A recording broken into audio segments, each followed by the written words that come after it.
असं समजलं की लातूर जिल्ह्यामधल्या ज्या आश्रमशाळा आहेत, ज्या भटक्या आणि विमुक्त जमातीतल्या मुलांच्यासाठी चालतात, या आश्रमशाळांमध्ये सरकार, राज्य सरकार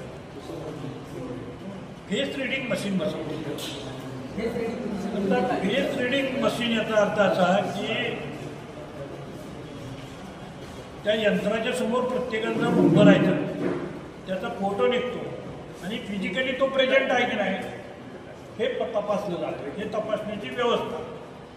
आता हीच व्यवस्था मोठ्या माणसांच्यासाठी असेल, जे पगार घेत आहेत त्यांच्यासाठी असेल तर माझी काही त्याला हरकत नाही. ही सगळ्याला असेल तर त्याला नाही. ही परिस्थिती ही फक्त भटक्या आश्रमशाळांमध्ये आणि ती 6 वर्षाच्या मुलांपासून सगळे ना.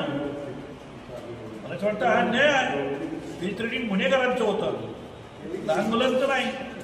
राज्य सरकारचं डोकं फिरलंय काय? असं कसं करता येते?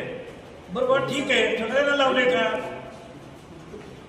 तुम्ही बाकीच्या ज्या शाळा आहेत, जिल्हा परिषदेच्या शाळा आहेत, खाजगी शिक्षण संस्थांच्या शाळा आहेत, याला तुम्ही कुणाला फेस रीडिंग लावलंय का? नाही लावलं. म्हणजे आम्हालाच का लावलंय?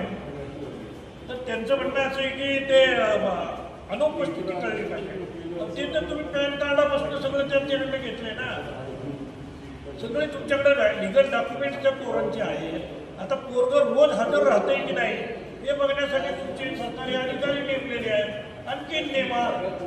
ज्या ठिकाणी वाईट काही चाललेलं आहे, ज्या शाळा ठीक चाललेले नाहीत किंवा जे जिथे काही बोगस